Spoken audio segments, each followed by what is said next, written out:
Okay, so I just unpacked this microphone like right now.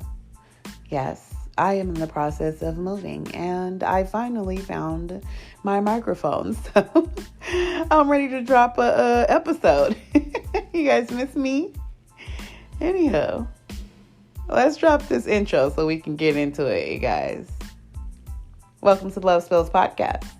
I am Lovespell, hoodoo practitioner and conjurer of root work, student in divination, and brought to you here directly by my ancestors and guides. Up in here, we're going to be mixing up a little potion of love, life, and liberation. Ingredients includes, but is not limited to, a handful of black spirituality, a dash of mental health issues and how to heal from them, sprinkling in a little bit of black history with a dollop of getting to know thyself. We gonna be stirring up the pot on all things black, and this brew is lit and on the fire. So as we go through this learning journey together, let's set our intentions to awaken the oppressed, address, and digress. Let's talk about it. So today we're gonna talk about manifestation. The textbook definition of manifestation is the event, action, or object that clearly shows or embodies something, especially a theory or an abstract idea. If you're an alchemist, to manifest is to use an event with action and thought and objects to bring about a desired thing into one's reality. Nothing is too big and nothing is too small. Yet be careful what you bring about. You manifest what you believe, not what you want. Sonia Riccati. The word manifestation is such a general word, it practically means everything. Yet it is the most, I'd say actually the second most important skill you possess. A thought will manifest without your conscious permission. But with intent, it is the groundwork for building or recreating the reality that you desire. Today, we're going mind deep into manifestation, how we create our own reality, and how to be in control of the creation of our reality. What different types of manifestations there are, and how we will also learn about protecting ourselves from unwanted manifestations. We're going to bring awareness to why a manifestation may be blocked, and most importantly, to be careful of what you wish for, because you might actually get it. This episode is called Mind Over Matter. Let's talk about it. If you've read the book The Secret by Rhoda, I think her name is Byron, but I think it's Rhoda Byron. It speaks about the law of attraction. That simply calling in your desire with intent and wholehearted belief will bring it to fruition. After that, you just have to follow the breadcrumbs that the universe provides until you reach your destination of whatever you've attracted. The question is this true? And is it that simple? And I have to give a double answer. It's yes and no. Because the act of manifesting in the first place is that simple. But turning that manifestation from a statement, a request, or a projection of one's desires into tangible physical properties that are in your actual life is more of a collaboration between the physical realm and the spiritual realm. What makes this the hardest to master is the ability to allow the necessary changes within yourself to occur in order to bring about the necessary changes in what you see on your outside projection. See, the thing is, anything that you want to bring to fruition on the outside starts with the mind. And we've been creating our world since we were born. So in order to change the world that we've already created, we have to change the mindset that we already have. Okay, so in the prior episode to this one, if you haven't listened to that one, you got to go back. But in the episode prior to this one, we talked about shadow work. So I'm going to briefly explain. Shadow work is the subconscious. It's our subconscious. The reason why they call it the shadow is because you can only see it when you bring it up into the light. It is our traumas, our fears, like all the things that we don't want the rest of the world to see. But it's a larger portion of us than our actual consciousness. So it is technically our subconscious. And it actually makes most of the decisions for us. We just are not aware because we create a mask for ourselves and we believe our mask more than we believe our subconscious. Um, but this shadow is important when it comes to manifesting because it is what is actually doing the manifestations. I know you'll say, well, no. If I don't manifest the things that I have in my life now, or there are certain things that are shadow that are considered negative connotations. So why would I manifest negative things like poverty, being unhappy, or being lonely? And unfortunately, I'm gonna have to tell you, and myself included, that yes, we manifest those negative entities too. Not consciously, but on a shadow level. So, for example, having a lack mentality manifests poverty. A lack mentality is people who are misers, people who hold on to every coin and every dollar, a fear of being poor. And perpetually, it puts you in a cycle of being poor because when money is meant to be flown, like it has a flow, and when you stifle the flow of money, then you stifle the growth of your own money. If you have an obsession with loyalty or the lack thereof of loyalty, or if you have an obsession or a problem with abandonment or abandonment issues, you're manifesting loneliness because the underlining thing is fear that someone is going to do those behaviors. So, in essence, you're consistently thinking about them to the point of an obsession, and anything that's an obsession is toxic. And anything that you have an obsession with is something that you think about on a regular basis. And what is a manifestation? It starts off as a thought. Trauma bonding you can manifest with trauma bonding non-like-minded people. So, for example, I don't know if you know what trauma bonding is, so I'll explain. Trauma bonding is where you have friends that you guys have become friends because you guys share the same trauma. So you'll pick friends that if you live in like, for example, you live in projects and it's like poverty stricken, right? You'll pick friends that have the same kind of family dynamic in your project or whatever. They might be a family member, have family that are struggling to get out of the projects, but and then you guys might have some similar attributes. Your families are kind of similar, and you bond over the struggles of trying to break free from that trauma, or whatever, someone who has an abusive parent or whatever, or a drug addict is a parent. You might have a friend or you bond with someone who has those similar attributes because they understand your struggle. So those are trauma bonding. But the problem is with trauma bonding is that when you decide to elevate your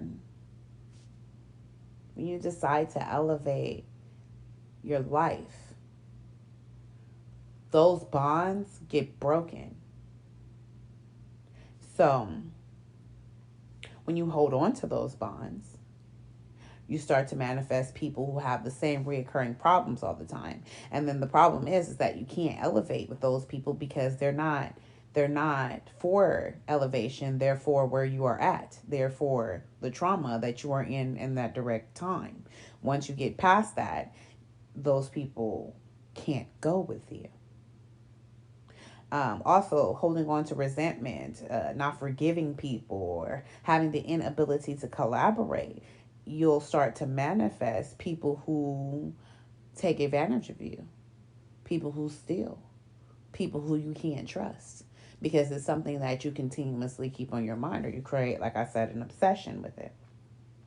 So, you're consistently manifesting the world that you see in front of you, whether you know it or not. But the problem is that you're creating the world based off of your circumstances. And it's more so being reactive than active. So intentfully manifesting, or alchemy, as I call it, is redirecting, recreating, and remolding. I consider it to be like taking some pottery or something and blending it up and melting it back down and making it into something else. If you don't work on your shadow, if you refuse to address your shadow side, you will block the manifestations you seek or contradict the manifestations that you've already set for yourself. For example, you may intend to buy a home, right? But your lack mentality will creep in and cast doubt on your financial stability. Fear will creep in, negative thoughts, and second guessing yourself. Your trauma bonded friends will attempt to discourage you not because they don't love you. That's the thing. Not because they don't care about you, but because elevating is not part of the bond. And they know that if you elevate, that their fear will kick in of you leaving them behind. I mean, down to little things like you holding on to resentment or not trusting people or inability to collaborate with people will cause you not to be able to make solid, sound business deals with people. And therefore, you'll miss out on opportunities from your manifestations. It is important that the first step you take in manifesting is to address your fears behind it, to address the amount of commitment you have to what you're trying to manifest, and to have solid answers on what you're willing to let go of in order to receive what you're asking for. So once you get past your shadow side, the next thing you need to do is figure out how to successfully manifest. One of the most important things to do is be specific. I've heard people tell me that they've manifested broad things, that the universe can't give you general things because everybody's idea of something is different. I mean, down to the basic things. So if you say, oh, I manifested money, or I want to manifest happiness, or I just want to manifest a good life, and those are extremely broad and general. People's ideas of happiness are different, or what makes them happy is different. And not only is it different, it's extremely specific to each individual person. Money, some people just want to have a good job. Some people want to be wealthy. Some people want to be rich. And if you don't know the difference in wealthy and rich, you should look that up. And some people just want to be okay. They want to take a few trips and do a few things, and that is their happiness.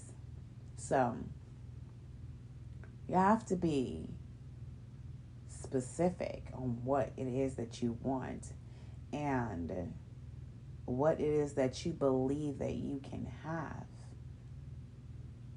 Of course, after you've addressed your shadow side and that lack mentality.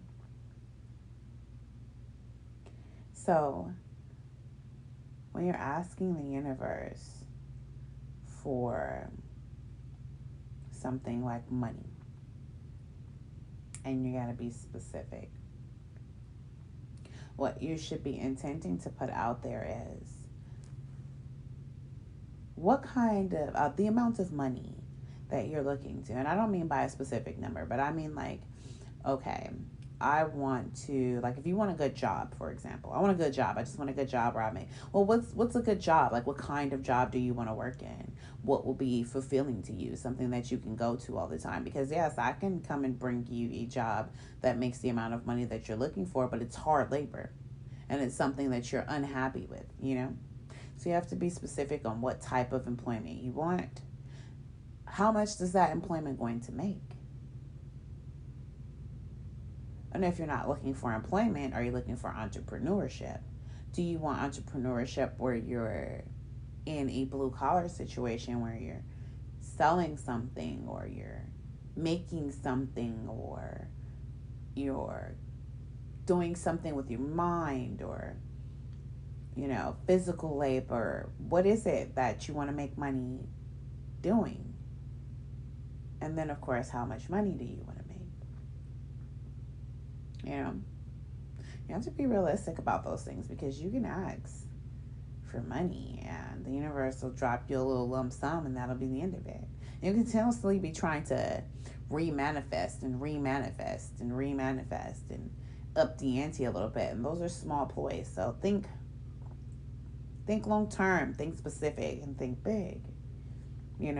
What will bring you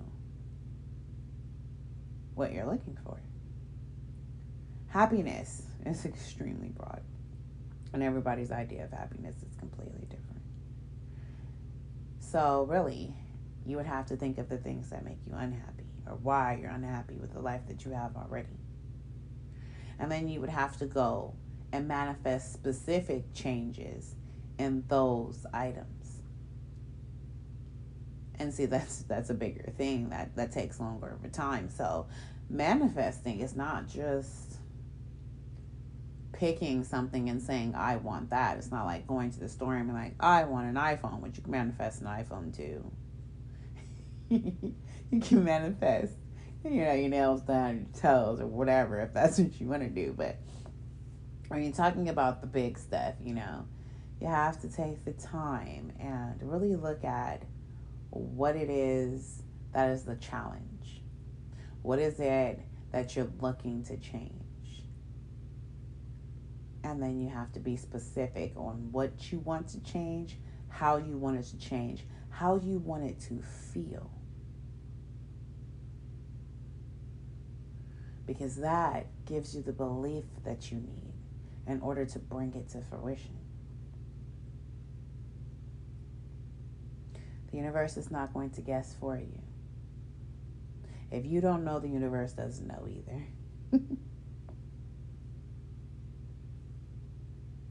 So some soul searching is most definitely required in order to successfully manifest what you want in this world.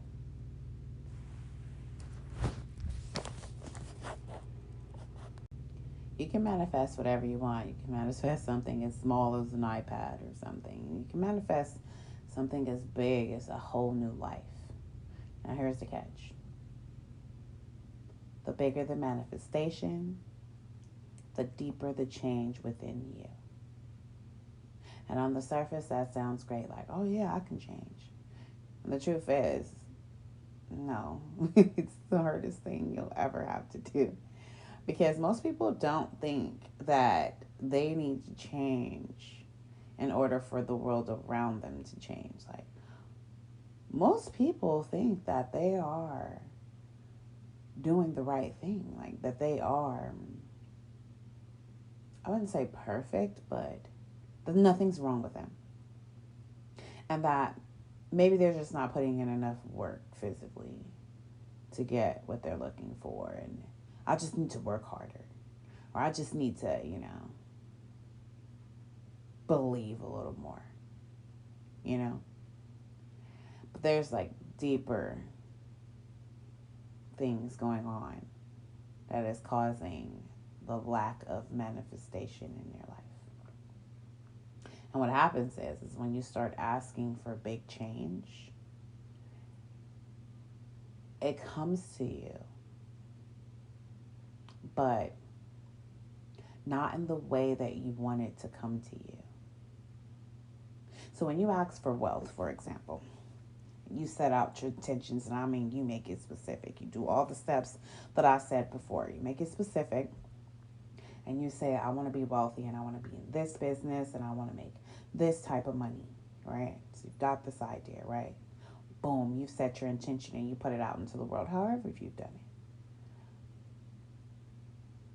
it. It's not going to rain money out the sky. The next step comes in as the change. So The universe is going to look at all the things that's stopping you from getting that and all the people that are in your way. And you might not think that you have people in your way, but you do. So what's going to happen is it's going to bring an enlightenment.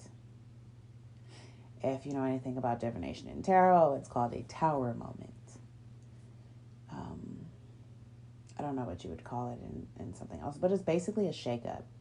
It's where the universe says, okay, well, I'm about to knock all this stuff off the table so that I can start setting the new placemats, you know? And the problem is that the universe is not nice about knocking the stuff off the table. So things you want will have to go. Friends, lovers, maybe even relatives. Anything that is toxic, anything that is non-serving, anything that cannot come with you, anything that is an obstacle in the path of your manifestation. It will be devastating. It will be painful. It will be unforgettable. And if you can make it through the changes, then you will have all that you want on the other side. So this is where I say, be careful what you wish for, because you might actually get it. See, we are souls having a human experience. This is not the only experience we'll have. We are not here to just live and die. We are here to make lessons, learn things, and nothing belongs to us. Everything is borrowed here. Everything is of use for us. It's like walking into a school. And pencils, notebooks, paper, all of this is here for your learning abilities. But none of it belongs to you. And so, as you go from classroom to classroom, as you graduate from one grade to the next, you have to leave those classmates, those books, those pens, those papers, that table, that room there, no matter how much you love the teacher, the class, the students, or the supplies. And some of it is jarring because you didn't know that they couldn't come with you. You didn't know that it was going to be over once you stepped into the next cycle of things. So when you get to the point that you're requesting the universe to give you something grand, know that you will have to give up things that you cherish in return.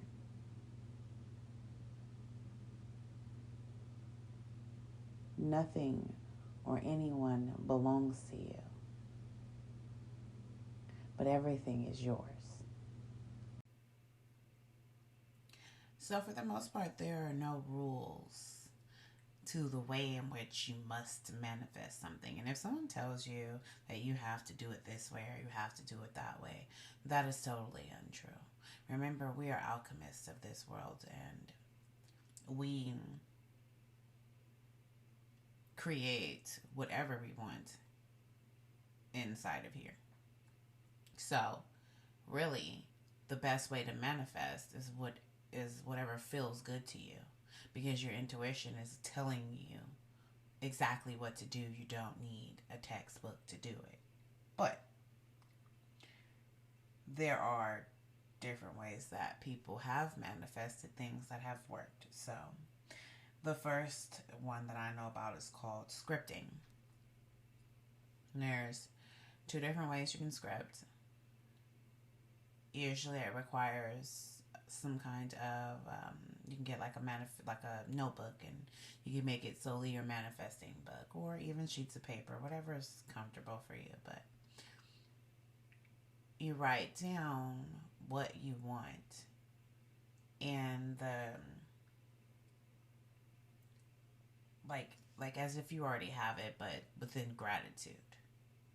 So when you write it, it's like giving an explanation of how grateful you are for having blase blase, how it feels, what it looks like. I mean, down to the details. You know,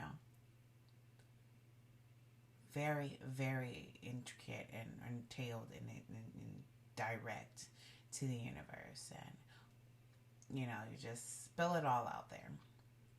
And you use that book or those papers to manifest all the things that you want, one thing after another, whatever. I do scripting, and it's good for me because when I get to a point where my shadow is kicking in, so of course you can't get rid of your shadow, so you just have to acknowledge it's there. But when doubt comes in and fear or worry that things are not going to go the way I want them to go, I just go back to my shadow book and I read it out loud to remind myself of what I'm trying to create. So scripting is good. Then of course you can do spell work, which also includes a form of scripting. If you know anything about spell work, if you're a practitioner of any kind, you know that there's a petition that you write out. And when I'm, doing my spell work, I usually write a detailed and specific petition in gratitude, thanking my ancestors, guides, and all of that for what they have given me already, and for consideration in the things that I am requesting, And then there's a burning bowl. And it's funny because I didn't know. They sell on Amazon these books called burn books, which I never even thought I guess they market everything, but it's literally a notebook. You can set any piece of paper on fire, but this notebook is specifically to write and set on fire. So what you do, and you can do this for not just manifesting, but to purge, to get rid of things as well. And it's just writing down whatever it is that you want, the same way you would do scripting. But you can just write it however, but be specific, like I said. And you get some kind of bowl or pot or whatever, or bonfire, whatever you want, and you set it on fire and you send it out into the air, And there's also just mentally manifesting through meditation or even prayer. If you're not spiritual but you're religious, prayer is the ultimate manifestation. It is just being in thought for what you want. But the thing about doing a manifestation mentally through meditation and prayer is, if you have not done that shadow work, if you have not conquered your fears, they will seep right in the middle of your meditation or prayer. You will pray and then you will go to bed and wake up and be thinking negative and crossing right over all of the things that you put so much hard work in. So for me, I know me. I am a air sign and I am an overthinker. And it's something that I'm working on. So yeah, I have to be careful about just mentally manifesting. The truth is, it doesn't matter how you choose to manifest. We are the creation here creating. We're souls having a human experience. But it is not the world around us that we are here to alter. It is our souls that we have come here to put to the test. And we shall all leave here as true alchemists once we've learned how to put mind over matter.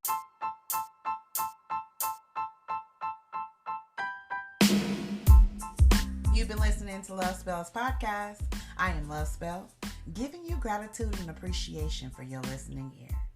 I feel blessed to have had you as my guest as we stirred up the pot on all this mess.